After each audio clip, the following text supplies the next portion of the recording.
प्रभु, एक अशुभ समाचार है। हमारा प्रिय राहुल नहीं रहा। हाँ, जो होना था वो हो गया। मृत्यु तो एक सत्य है। प्रिय राहुल को शांति मिले और यशोधरा को इस गम को सहने की शक्ति मिले। इधर पुत्र की मृत्यु के बाद गौतम को एक बड़ा झटका लगा, लेकिन उनके मार्ग के अनुसार मृत्यु एक सत्य है और हम इससे भाग नहीं सकते। इस तरह कुछ दिन वे यूं ही दुखी रहे, लेकिन उन्होंने कभी भी अपने सन्यासी कर्तव्य को नहीं त्यागा। कई दिनों बाद वे वैशाली ग्राम में अपने शिष्य आनंद के साथ बैठे हुए थे। आनंद, अब मेरे जीवन के सिर्फ 100 दिन शेष बचे हैं। अब हमें वैशाली ग्राम को छोड़कर कुशीनगर पहुंचना है। क्या आपका लक्ष्य पूरा हो चुका है? इसका कोई अंत नहीं है। तुम्हें पता है, जब कोई इस संसार को कभी न लौटने के इरादे से छोड़ता है, तभी उसका लक्ष्य पूरा होता है। क्योंकि जब तक मनुष्य जिंदा है, उसे कोई ना कोई कार्य लगा ही रहेगा और उसकी इच्छाएं बढ़ती ही रहेंगी। अगर किसी को लगता है उसका कार्य अधूरा है, उसे पुनर्जन्म लेना ही होगा। आपका संघ के लिए क्या निर्देश है? मैं तो बहुत कुछ कह चुका हूँ। मैंने जो सिखाया है, जो कहा है, वही संघ के लिए निर्देश और आदेश है। तुम सबको उसी का पालन करना है। जी प्रभु। मेरे बाद अगर कोई व्यक्ति मेरा नाम लेकर कुछ कहे, तो उसके एक भी शब्द पर बिल्कुल भी विश्वास मत करना और उसे मेरा मत मानना। आपने हमें मार्ग दिखाया है, इस संघ को इतना विशाल बनाया है, उसे पथ प्रदर्शक की आवश्यकता है। नहीं, मैं नहीं चाहता कि ऐसा हो। आप क्या चाहते हैं कि बहुत जल्द ही कभी भी उत्तराधिकारी की आवश्यकता नहीं है? हाँ, जैसे कपिलवस्तु के राज सिंहासन का कोई उत्तराधिकारी नहीं है। शायद यही होना था। महाराज शुद्धोधन ने मुझे हर सुख, हर चीज देने की कोशिश की, किंतु मैं इन चीजों के लिए नहीं बना था। मेरा कर्तव्य था संसार को दुखों से निकालना, जो मैं भली भांति कर रहा हूँ। महाराज, आपने हमेशा भलाई का कार्य किया है, लेकिन आज मुझे ऐसा लगता है कि कोई ना कोई उत्तराधिकारी तो होना ही चाहिए। एक दिन सबको मुक्ति पानी है और दुखों से दूर होना है। मैं नहीं चाहता कि अब किसी के सर पर कोई भी कारभार या बोझ रहे। राजकुमारी यशोधरा, प्रजापति गौतमी और राहुल, इन सबको निर्वाण मिला या नहीं, इसका मुझे बिल्कुल भी ज्ञान नहीं है। बहुत सारे साथियों को मार भी दिया गया। कपिलवस्तु नगरी, जो कभी इंद्र की नगरी कहलाती थी, अब बिल्कुल उजड़ गई है। मैं जानता हूँ, इसके लिए शोक मत करो। तुम्हें क्या लगता है ये सब मैंने किया है? ऐसा नहीं है प्रभु। एक बात हमेशा याद रखो, हम सबको इस संसार को त्यागना है। मैं आपको समझने का प्रयास कर रहा हूँ। केवल तुम्हारा यही मकसद होना चाहिए आनंद। बहुत दिनों की पैदल यात्रा के बाद बुद्ध और उनके शिष्य एक स्थान पर पहुंचे। हमने अब पावा बंडा और जम्मू गांव को पार कर लिया है। कुशीनगर यहाँ 6 योजन दूर है। मुझे लग रहा है आप थक गए हैं। आप यहाँ बैठ जाइए। गौतम बुद्ध दर्द से कराह रहे थे। उनका शरीर बहुत कमजोर हो गया था। मैं इतना थक गया हूँ। ये मानव शरीर है और इसमें बहुत दुख होते हैं। मैं भी मनुष्य जीवन में हूँ, तो मुझे भी ये दुख भोगने ही पड़ेंगे। प्रभु, मैं आपके संकेतों को कैसे समझ सकता हूँ? इस संसार को समझना और अपने कर्मों के परिणाम को पहचानना मुझे समझने जैसा है। भगवान, क्या ये वैदिक मार्ग सदैव के लिए गायब हो जाएगा? हो भी सकता है। मैंने उन्हें चेतावनी दी थी।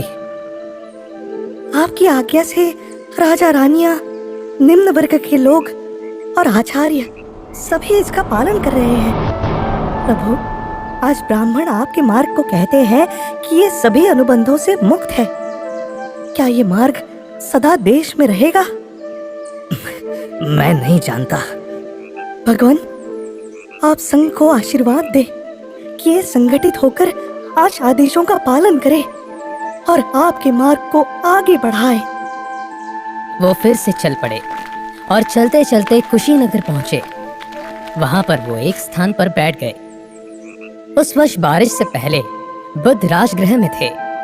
वहां से वे भिक्षु संघ के साथ यात्राएं करके वैशाली पहुंचे। यहाँ पास के बेलग्राम में उन्होंने वर्षावास किया। यहाँ वे बीमार हो गए। स्वस्थ होने पर वे फिर अम्बग्राम, भंडग्राम, जम्बूग्राम, भोगनगर आदि की यात्रा करते पावा नामक ग्राम में पहुंचे। वे यहाँ चुंद कम्मार पुत्र नाम के एक लोहार के आमों के वन में ठहरे। उसने खाने में उन्हें मीठे चावल, रोटी व मध्य दिया। बुद्ध ने मीठे चावल व रोटी तो औरों को दिलवा दिए, पर मध्य इसलिए किसी को नहीं दिया क्योंकि उन्होंने समझ लिया था कि ये कोई अन्य पचा नहीं सकेगा। स्वयं उन्होंने भी जरा सा खाया, शेष जमीन में गड़वा दिया। इसको खाते ही वे बीमार हो गए थे। चंदू ने मुझे भोजन दिया, वो अंतिम भोजन था। उसे इसका दुख नहीं होना चाहिए कि उसके भोजन से मेरी मृत्यु हुई। हाँ प्रभु। 6 साल भूखा रहने के बाद सुजाता के हाथों से मुझे स्वादिष्ट भोजन प्राप्त हुआ। बुद्ध के लिए वो पहला भोजन था और चंदू का भोजन अंतिम था। दोनों ने मेरी भूख मिटा दी। प्रभु। आनंद, तुमने मेरी सेवा और देखरेख बहुत मन से की है। तुमसे मैं बहुत खुश हूं। मेरा शोक करने के स्थान पर साधना करो कि तुम जल्द ही अरहत बन जाओगे। मैंने सम्यक समाधि और निर्वाण का मार्ग खोज लिया जिसमें सब समान है और तुम्हें इसका ज्ञान है। इसका अनुसरण करो, तुम्हें भी निर्वाण मिलेगा। तुम सबको भी निर्वाण मिलेगा। इतना कहते ही बुद्ध लेट गए और उन्होंने अपने प्राण त्याग दिए। गौतम बुद्ध की मृत्यु 483 ईसा में पूर्व कुशीनारा में हुई थी। उस समय उनकी उम्र 80 वर्ष थी। बौद्ध धर्म के अनुयायी इसे महापरिनिर्वाण कहते हैं। उनके मरने पर 6 दिनों तक लोग दर्शनों के लिए आते थे। 7वें दिन शव को जलाया गया। फिर उनके अवशेषों पर मगध के राजा अजातशत्रु, कपिलवस्तु के शाक्यों और वैशाली के विच्छवियों आदि में भयंकर झगड़ा हुआ।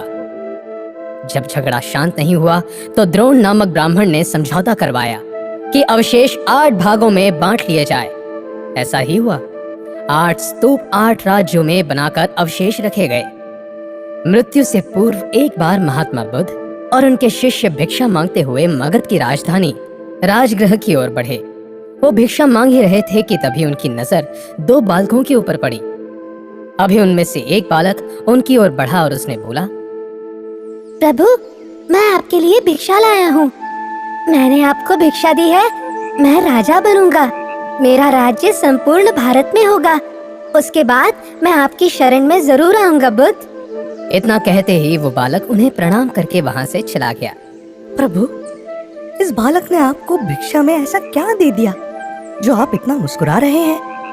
ऐसा तो कभी आपने नहीं किया। हाँ, सही कहा तुमने। मेरी मुस्कुराहट के पीछे कोई ना कोई कारण तो जरूर होगा। क्या तुमने उस बालक को मेरे पास में मिट्टी डालते हुए देखा? आनंद, ये बालक का बड़प्पन था। उसने मुझे वो दिया जो इस समय उसके पास था। वो बहुत देर से मिट्टी से खिलौने बना रहा था और उसके लिए बहुत मेहनत भी कर रहा था। उसने वही मिट्टी का टुकड़ा मुझे देने में एक बार भी नहीं संकोच किया और मेरे पात्र में डाल दिया। इसका मतलब उसने अपना बहुत महत्वपूर्ण हिस्सा मुझे दिया है। हाँ प्रभु, ये माटी का टुकड़ा मेरे काम का है या नहीं, इस बात से फर्क नहीं पड़ता। फर्क इस बात से पड़ा कि उस बालक ने फिलहाल उसके पास जो मौजूद था वो मुझे दे दिया। आप सही कह रहे हैं प्रभु। देने वाले का हृदय बहुत बड़ा है। जानते हो आनंद, ये बालक आज से 200 वर्ष बाद पाटलिपुत्र में जन्म लेगा और एक महान राजा बनेगा। ये यशस्वी धर्मराज चक्रवर्ती होगा। ये बालक कौन था? महात्मा बुद्ध पूर्व जन्म में ही इससे कैसे प्रभावित हो गए?